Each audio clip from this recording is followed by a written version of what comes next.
I got broads in Atlanta. She's the lean, the family. Credit cards in the scammers.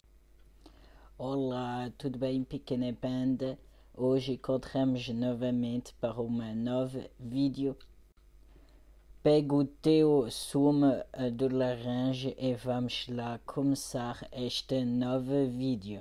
Je vais commencer cette grosse vidéo, désolé d'avance, mais elle sera très longue je pense, mais j'ai pas mal de choses à vous dire, donc pour moi c'est important d'en parler, comme ça vous connaissez un petit bout de mon histoire, de ma vie, de ce qui s'est passé, et j'espère que tu comprendras également le pourquoi j'en suis arrivé à énormément d'arrêts maladie à l'heure actuelle, et pourquoi je n'ai plus cette motivation d'aller au travail énormément.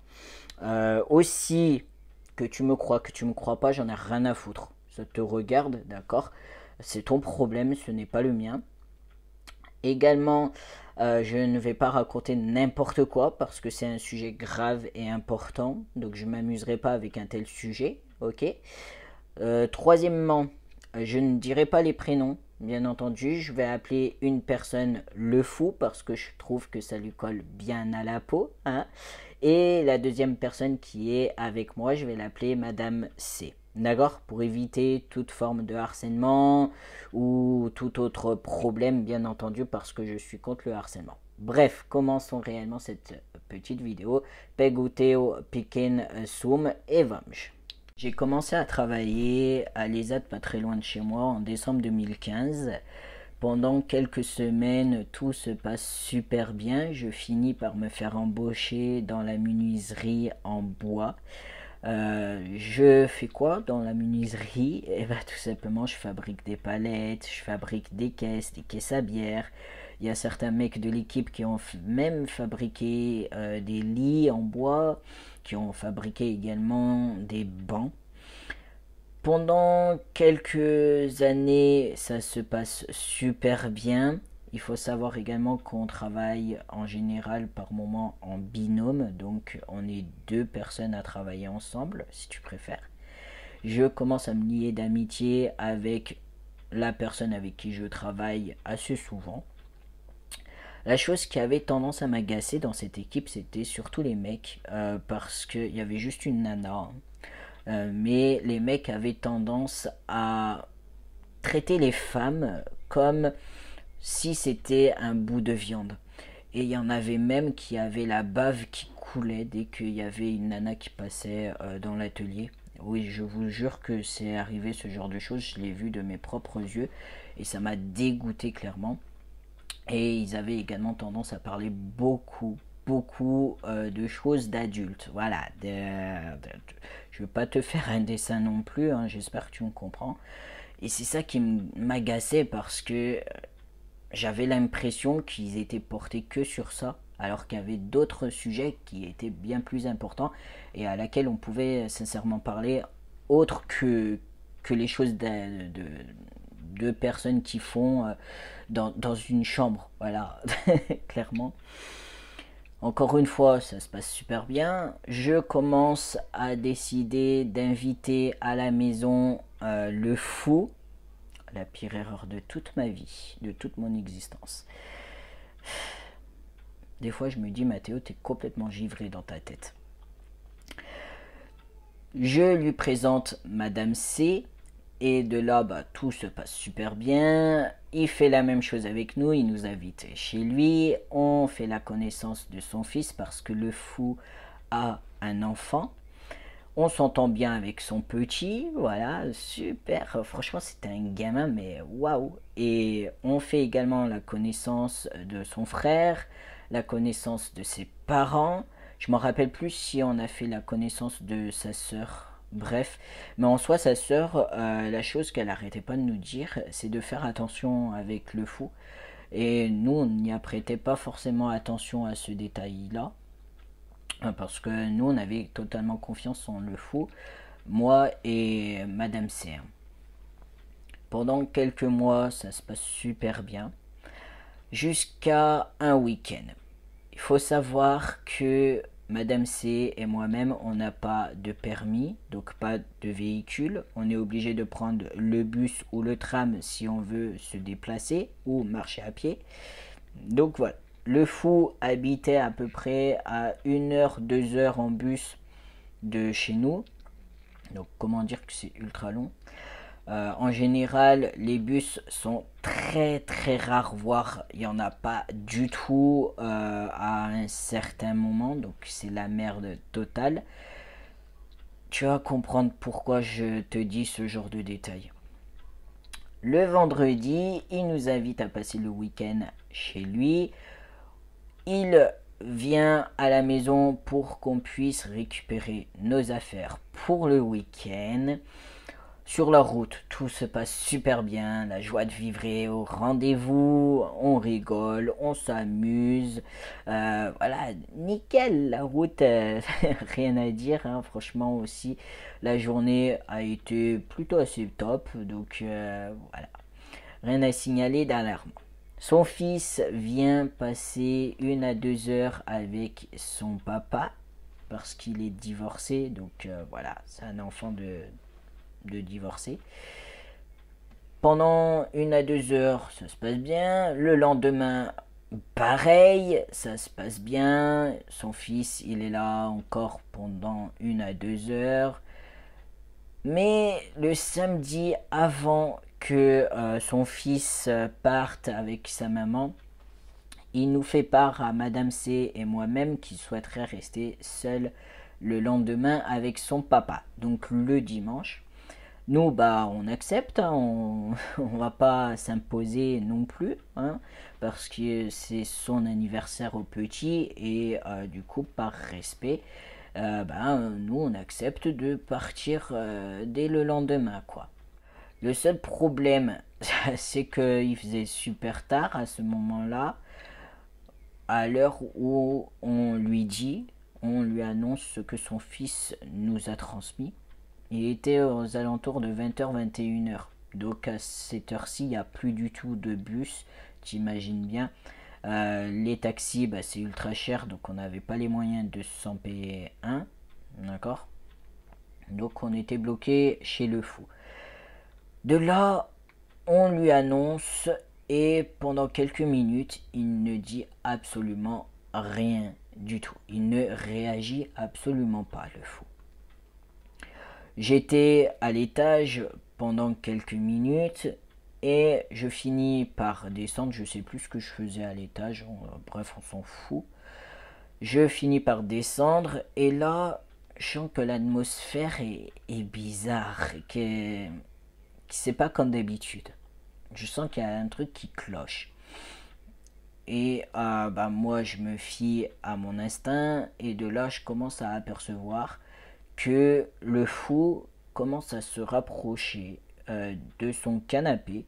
Madame C est assise sur son canapé et le fou a les mains comme ça et il se rapproche petit à petit. Et il faut savoir que son canapé était là et qu'on pouvait passer derrière, on pouvait circuler, quoi. Donc il commence à s'approcher avec les mains comme ça. Moi dans ma tête je me dis putain, il va pas faire ça. Non, non, c'est pas possible. C'est pas possible. Et si il tente d'étrangler Madame C, je m'interpose évidemment. Naïf comme je suis, je ne fais absolument pas attention qu'il est encore derrière le canapé et cette fois-ci, il tente de reproduire la même chose sur moi. Il tente de m'étrangler, vu qu'il n'a pas réussi à étrangler Madame C. De là, je comprends absolument pas ce qui se passe dans sa tête. Je comprends pas pourquoi il fait ce genre de choses, qui est pas du tout normal. Vu que il n'a pas réussi à nous étrangler, il monte se coucher.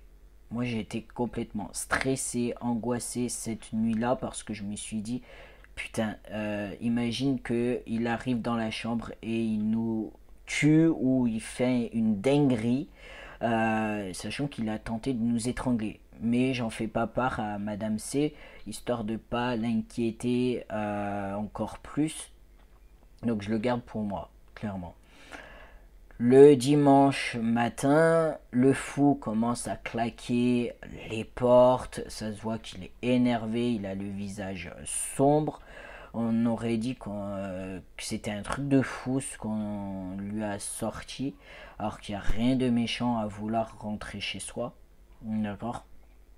On commence bien évidemment à mettre les bagages dans son véhicule. De là, on s'installe, on commence à prendre la route. Pendant les quelques kilomètres, tout se passe bien, il n'y a rien à signaler, même s'il tire la gueule, le fou, même s'il est énervé.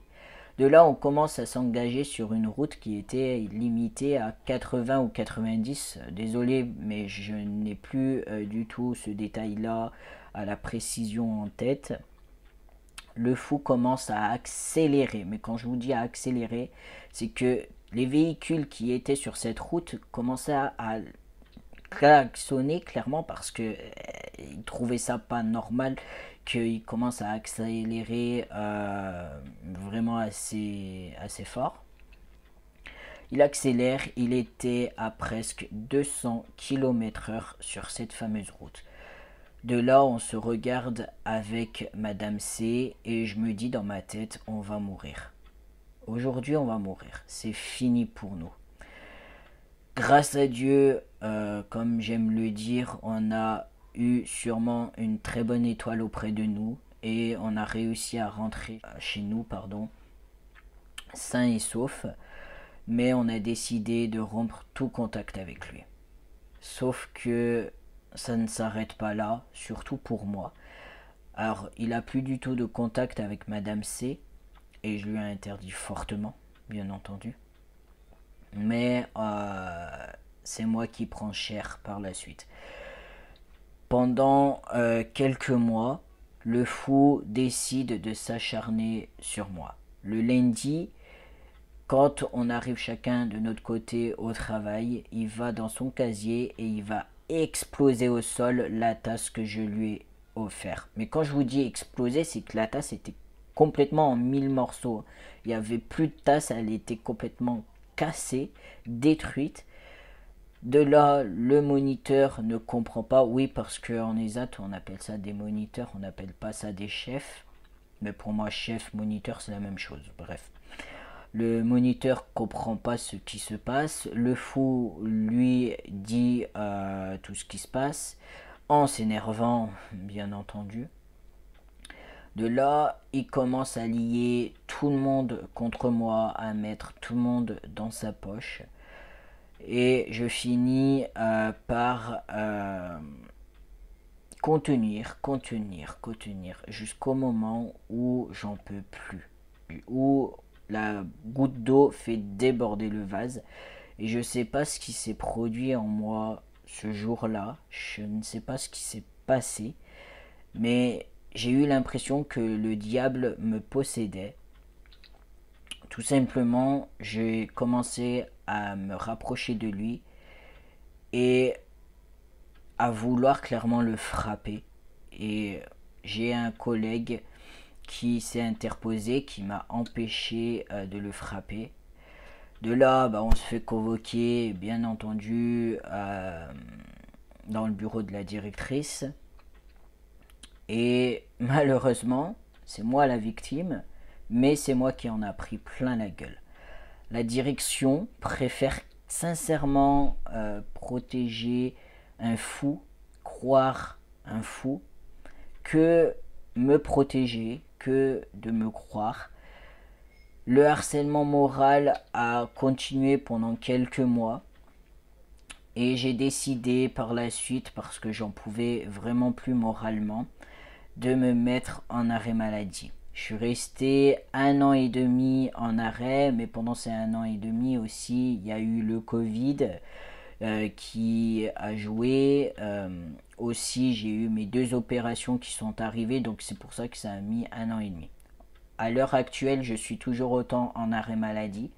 À cause de cette histoire, je suis en cas de dépression, d'après mon médecin. J'ai un traitement pour la dépression qui fonctionne absolument pas. Au contraire, ça me détruit plus la santé qu'autre chose. Mais le médecin ne va pas chercher plus loin. Malheureusement, c'est devenu beaucoup plus facile de prescrire des antidépresseurs. C'est limite comme si tu allais acheter du pain. Je trouve ça triste parce que, je sais pas, essaye de chercher ce qui va pas au final avant de prescrire des médocs qui peuvent être risqués pour la personne ou qui peut faire du mal ou je ne sais quoi. Mais non, à l'heure actuelle, on va pas chercher plus loin. C'est ok, tu vas pas bien moralement, je te prescris ci, je te prescris ça, et ça s'arrête là, basta. Aujourd'hui, moralement, je suis heureux, épanoui uniquement quand je suis auprès de mes proches, quand je suis à la salle de sport, parce que le médecin m'a autorisé à aller à la salle. Donc, s'il y a des collègues de travail qui tombent sur cette vidéo, c'est le médecin qui m'a autorisé, donc je fais ce que je veux. Ok, bref. En soi, ce n'est absolument pas du tout la faute de l'équipe où je suis actuellement. Je suis parti dans la cuisine, mais ce n'est absolument pas de leur faute si je suis en arrêt maladie, si je suis en cas de dépression. À l'heure actuelle, c'est juste la faute de la direction qui n'ont pas su me protéger, qui n'ont pas su faire les choses pour que j'aille bien et que tout se passe au mieux. Ils n'ont absolument rien fait pour le fou. Donc il n'a pas été exclu pendant quelques jours ou quoi. Rien du tout. À l'heure actuelle, il continue toujours autant à travailler là-bas. Donc songe toujours autant à essayer de trouver autre chose, mais là avec le Covid c'est énormément compliqué de se trouver un emploi. Il faut savoir aussi que je suis reconnu travailleur handicapé, donc c'est encore plus compliqué pour moi parce qu'il n'y a pas toutes les entreprises qui acceptent des personnes avec un handicap. D'ailleurs je me pose encore, c'est quoi mon handicap? Je sais pas, je suis reconnu travailleur handicapé, mais je ne sais absolument pas ce que c'est mon handicap. À part que j'ai les pieds qui rentrent comme ça sur le côté, mais sinon je sais pas. J'ai eu le plaisir de vous raconter cela. Encore une fois, rien n'est inventé, tout est réel. Je vous souhaite une bonne soirée. Mon amour et page. Beijing et adeus.